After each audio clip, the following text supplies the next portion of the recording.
I'll go ahead and click record. Now, Mike, you've been here for the entire session. I've just been through session C. Yes. And you know, I was really kind of what really struck me about session C was just the sense of community around digital storytelling. Yeah.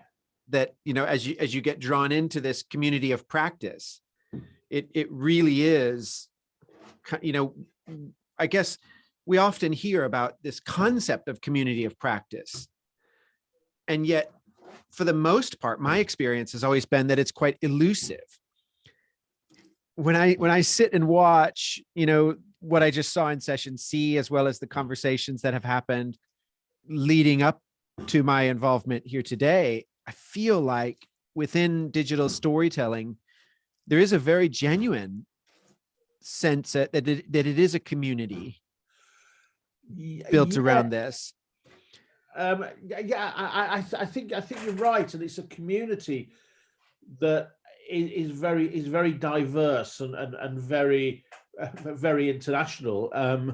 You know, as you can see, I mean, one of the things that I think has been really interesting is that even though the marathon today has gone through time zones, each of the audiences has been a very international audience. You know, okay, fine, you know, obviously in the European time zone, the majority of people there were Europeans in the European time zone, but it was still very international. The same with the East Coast time zone and so on.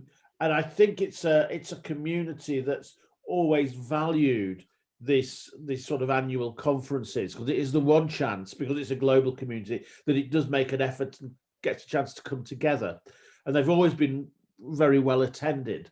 And that's one of the things I think there was a disappointment last year that we had to postpone the conference, and why this year we were very keen to do something, even if we couldn't meet in person, because I think the community was crying out to touch base with each other and to catch up with things. And it's always been a community that's had a mixture of practitioners and academics and people on its fringes, and some people at its core and its center, and some people conforming to particular orthodoxies, and other people challenging those orthodoxies and disrupting them, but in a very positive and creative way. And you know, I mean, the fact that we've had something like about nearly 500 registrations for this event, you know, which is extraordinary, really. It is. You know, so I think you're right. It's not a community that shouts out publicly, sort of beyond its community-ness to other communities, shouts its presence out loudly. But when it comes together, it's a very strong community and supportive community. I want to track this a little bit further, because I'm quite interested in, I want to pick your brain as an old timer. Well, I'm not that. But not an old guy. You're very young, sprite, young man. But I haven't been. I mean, I've been involved in storytelling of different sorts for over 30 years, 35 years or so.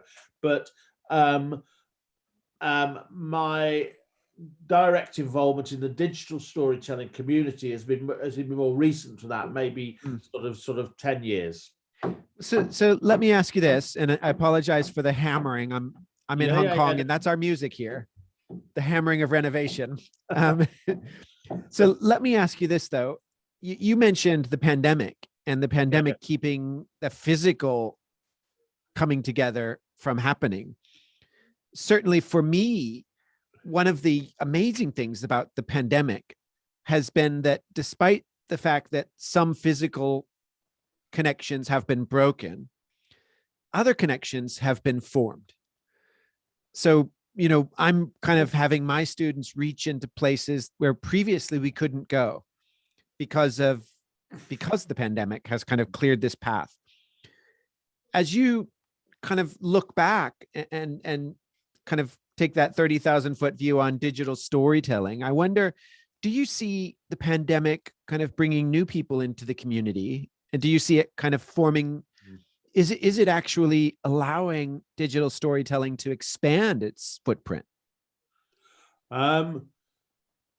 Good question. I'm not entirely sure.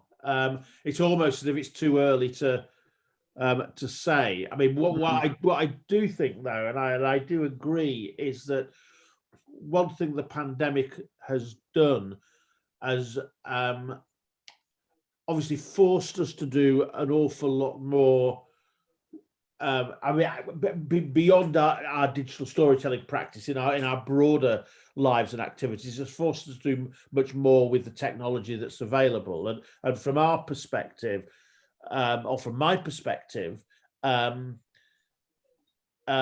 someone who and as a leader of a team that has always used technology quite extensively, we've still found ourselves doing things with technology that we wouldn't have done before, and finding that actually we're much better at it, or we've learned how during the last 12 to 18 months how to get better at it. So we've got live research projects at the moment happening not only in the UK and in Europe, but in India, in Colombia, in East Africa, in the States.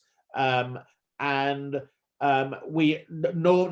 I'd spend half of my life in airport lounges and so forth. I haven't been. My passport's been gathering dust since January 2020, and so we've had to transfer all that activity that we would have done in person or online, and we've found ways of doing it.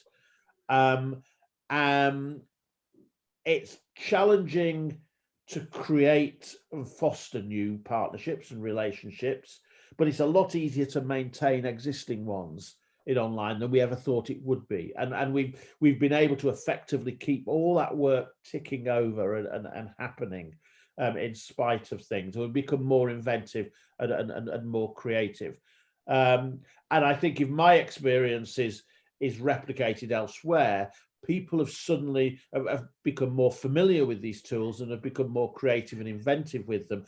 And I would be amazed if, when we look back even in a year or 2 years' time and look back, we didn't see an expansion of what we might call digital storytelling in a broad term. Now, that might not be the sort of conventional orthodox model of digital storytelling. It might be something much broader and might have generated new forms and new practices, but I'd be amazed if it didn't.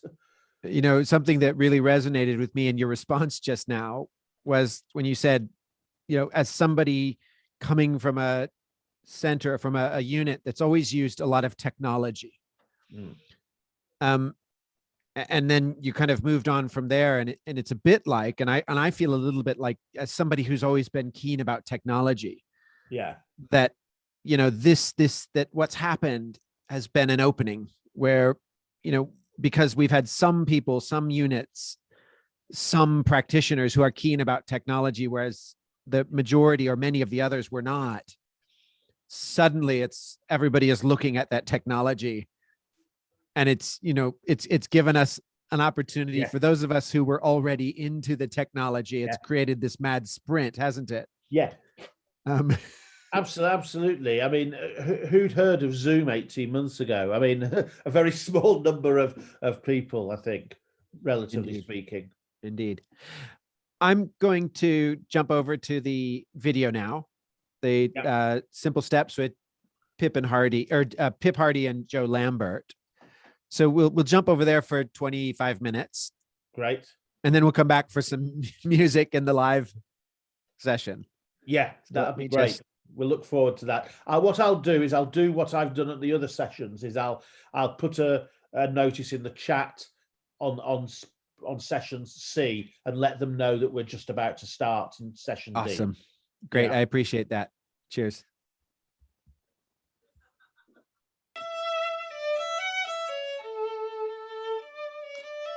Hi, Pip Hardy. It's great to meet you.